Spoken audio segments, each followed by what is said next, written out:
When I see a fellow dreamer, I give them my utmost respect.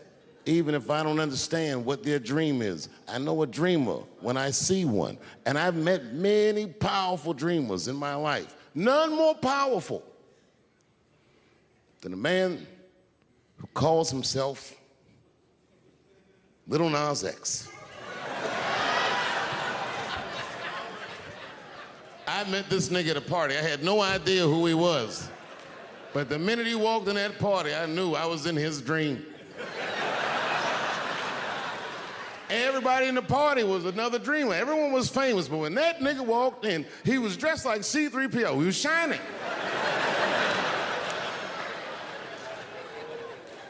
And everyone was like, oh my God, there he is. That's Lil Nas X. I didn't know who he was. And for some reason, out of all them dreamers, he walked right up to me.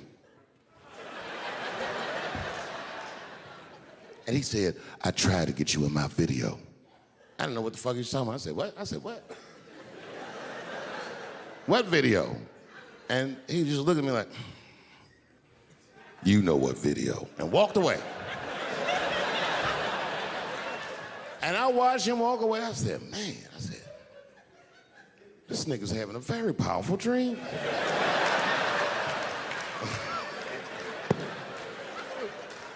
You know what it reminded me of? It reminded me of when we was in grade school. Remember in grade school, the teacher would ask everybody what they want to be? Timmy, what do you want to be when you grow up? And Timmy acted like he had an idea. He'd stand up, he'd say, I want to be a fireman. And the teacher would say, Timmy, that is a beautiful dream. But Timmy didn't mean it. Timmy said he wanted to be a fireman because deep down, Timmy's attracted to fire. And by the time he's 14 years old, this nigga's a full-blown pyromaniac, playing with kerosene and matches like a goddamn expert. And then one night he goes downtown with his buddies, fucking around with fire, and burns a warehouse down. And he doesn't know it, but there's 13 migrant workers from El Salvador, and they're in that motherfucker. They get trapped, and then they die in the fire.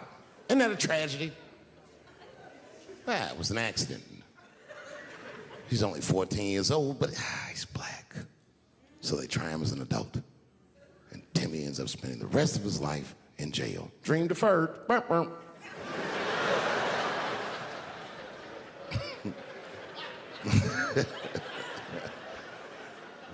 What about you, Billy? Billy, what do you want to be when you grow up? And Billy stands up and he says, I want to be president of the United States. And the teacher says, oh my God, Billy, that is a wonderful dream. And Billy means that shit.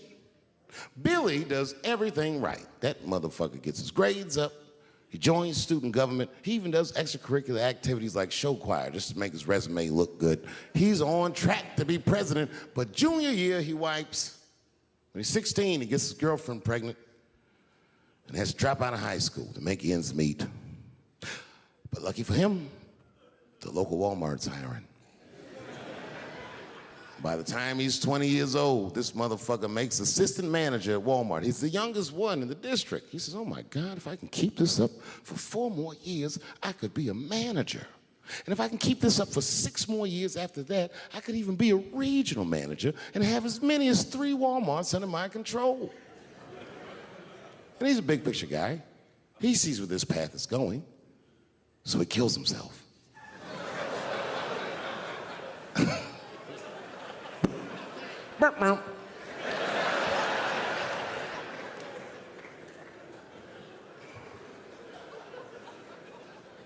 Well, what about you? What do you want to be when you grow up? I don't want to say, because I don't want the other kids to laugh at me. Who cares if they laugh? Your dream is yours. Own your dream so they can come true. Say it loud and proud. What do you want to be when you grow up? Lil Nas X. And that nigga stood up in front of the whole class. I want to be the gayest nigga that ever lived. I want to do a music video and slide down a stripper pole all the way to the depths of hell and suck the devil's dick at 10 o'clock on BET while all the kids are awake and can see me. Shockingly, that was the only dream that worked out.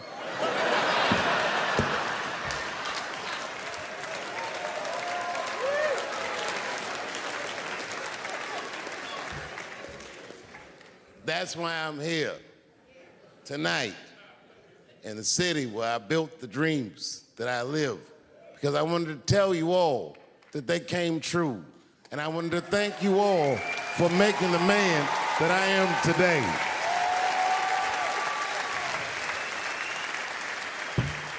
Yes, I am living a very powerful dream. Every time I come to this city and I stand in front of you, I realize that, my God, man, this is not my dream.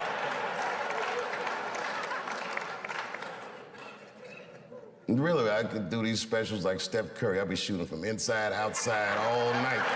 It's been great ever since.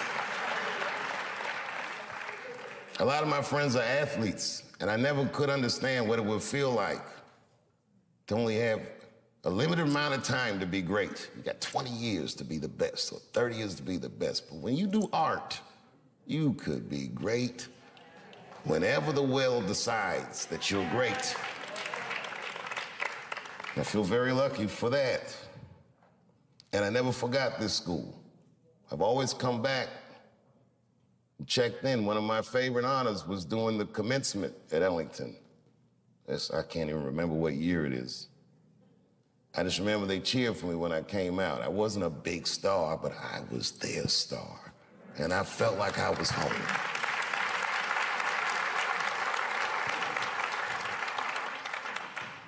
After I did Lorne Michaels, after I did Saturday Night Live, Lorne Michaels said something that I gotta share with you. He goes, "You went to Peggy Capeford School, didn't you?" That's what he said. And I said, "I did." And he said, I want to say to Saturday Night Live, he goes, "Tell her I owe her money."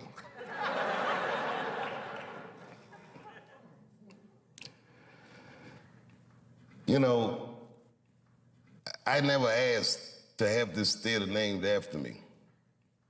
Peggy asked me. She was ailing, and I went to her house to visit her. She said, "I want you to put your name on the school." She said, "It will help us raise money for the school." And to me, it was like, I felt like I'm a little young for that, and I'm still kind of using the name, you know what I mean? Let's see what I do with it first. You never know, you know. Like, imagine if OJ named his son OJ Jr. Oh, Dad.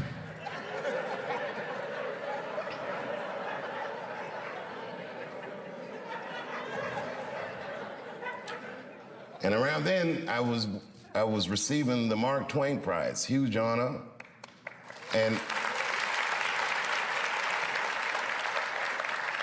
the next day, all the artists that came to honor me, the Bradley Coopers and Chris Tuckers and all these great people, came to Ellington, and they taught master classes for the students.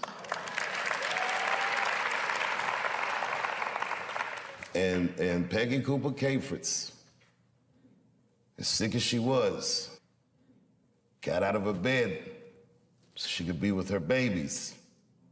She never left us. So I did it. Say, you know, whatever you want to do, however I can help, I'll do it. I got to tell you, if you quit a show like Chappelle's show, I don't know if you know what happens to you professionally, but I'll tell you what doesn't happen. They don't just say, "Well, good luck in your future endeavors." With that media, they beat me up.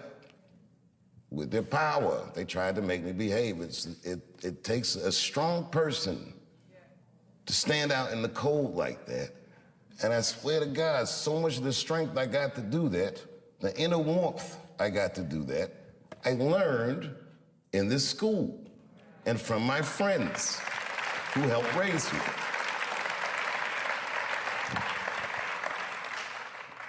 So why wouldn't I do anything I could to help my benefactor?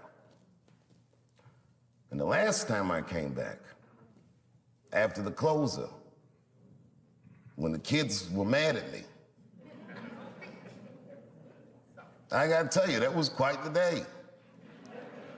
All the kids were screaming and yelling. I remember I said to the kids, I go, "Well, okay, well, what do you guys think I did wrong?" And a line formed.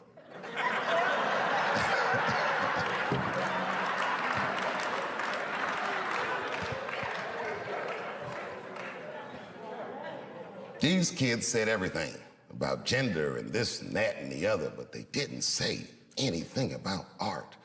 And this is my biggest gripe with this whole controversy with the closer, that you cannot report on an artist's work and remove artistic nuance from his words.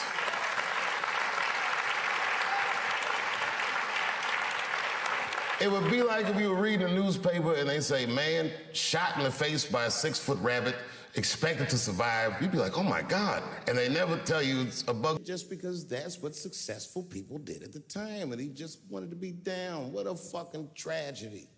How can a person that went through slavery perpetrate the same evil on a person that looks just like him? It's mind-blowing.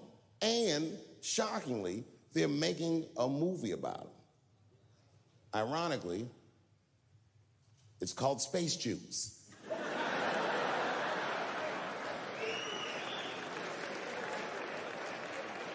Space Jews.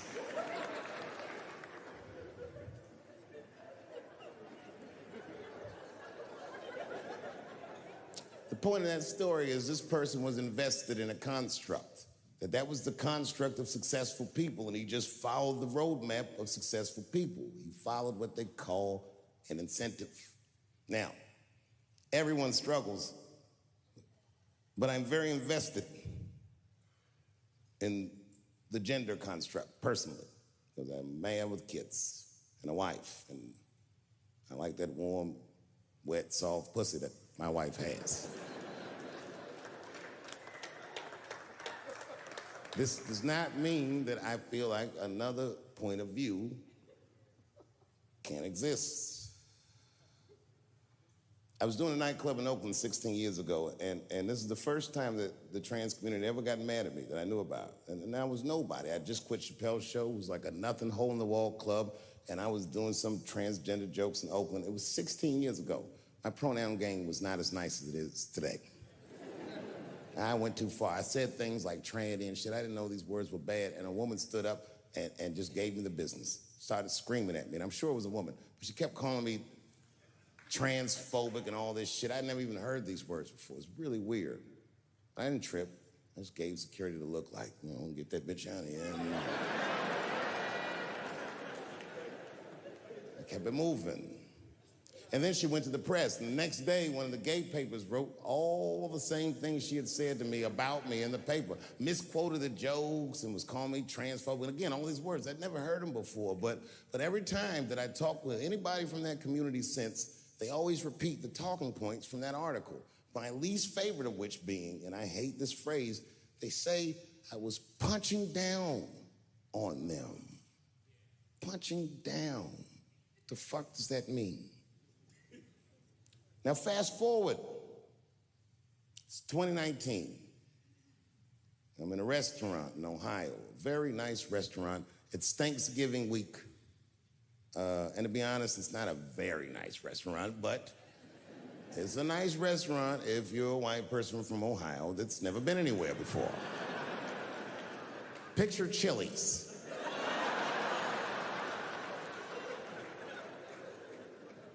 I'm sitting at the bar, I'm having a drink by myself, and the only other person in the bar is a woman, a couple stools down, and she was alone, and she was older, and that made me feel sad, because it was the holidays. So I told the bartender, send that woman a drink on me. She's trying to spread the cheer, and I wish I didn't. This woman wanted to talk. She wasn't mean, she was nice, but she just wanted to talk about shit that, you know, I mean, a nigga that's trying to get drunk don't want to hear about this bitch remodeling her bathroom, and I'm sitting there trying to be polite. Oh, subway towels, word. But then she hits a lick, piqued my interest. She says, my daughter is coming home for the holidays. Oh, that's great news. I'm glad you're not gonna be alone. And then she goes on and on about how great her daughter is. I guess her daughter got a new agent, and she's out in Hollywood, she's in movies and on television and all this stuff. And as she's telling me this, I'm thinking, this woman is so sweet. She probably doesn't even know who I am or what I do for a living. Because I know what your daughter's out in Hollywood doing.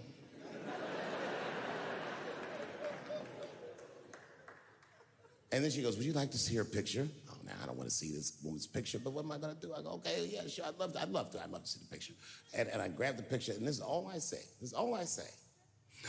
Oh, she's very beautiful. And as she puts the picture away, she looks mean all of a sudden, like she caught me in some kind of trap. What does that face mean? And then she goes, she's transgender. And I think to myself, oh, this bitch does know who I am.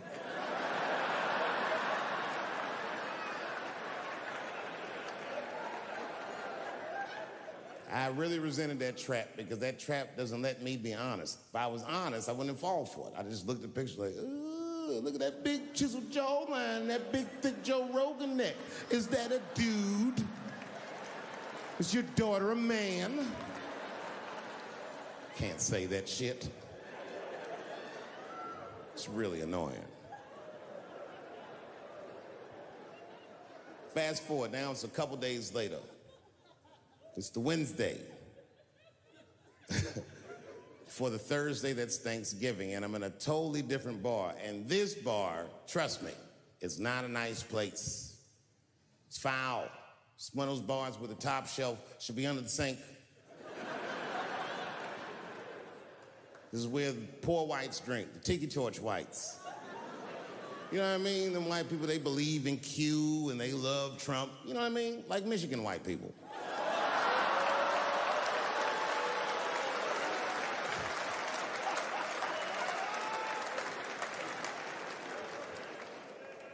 I remember I was at this bar one time. This is that kind of bar it is. I was in there one time, I was fucked up. And I turned around to everybody in the bar, I go, hey, everybody, I'm gonna buy everyone in the bar around the drinks. And all the motherfuckers like, hoorah! And the bartender knew I was drunk, so she pulled me aside. Mr. Chappelle, are you sure about that? That's going to be $16.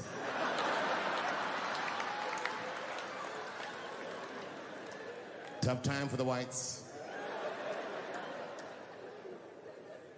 And this was a holiday weekend, you know what I mean? These motherfuckers was having a rootin' tootin' time. They was in there partying, making all them noises. Woo! Ow! Yow! You know all them noises white people make before lynching? They was doing all that shit.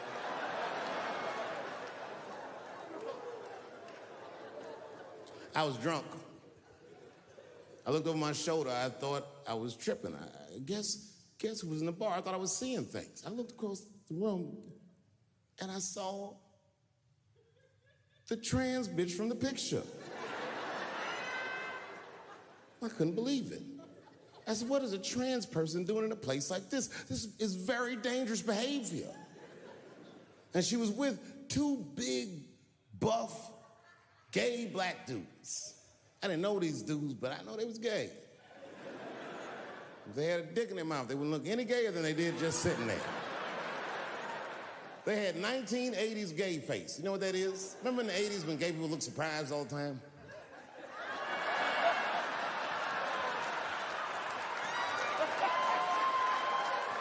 Close your mouth, nigga. What's surprising? You know what I mean?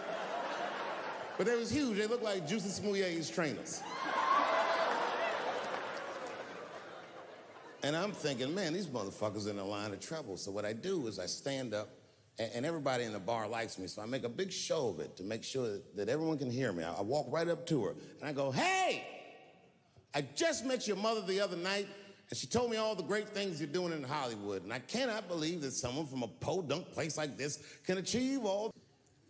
And it got on my nerves because whenever someone says that to me, I know they've never seen me for themselves. They just repeat what they've heard. Any of you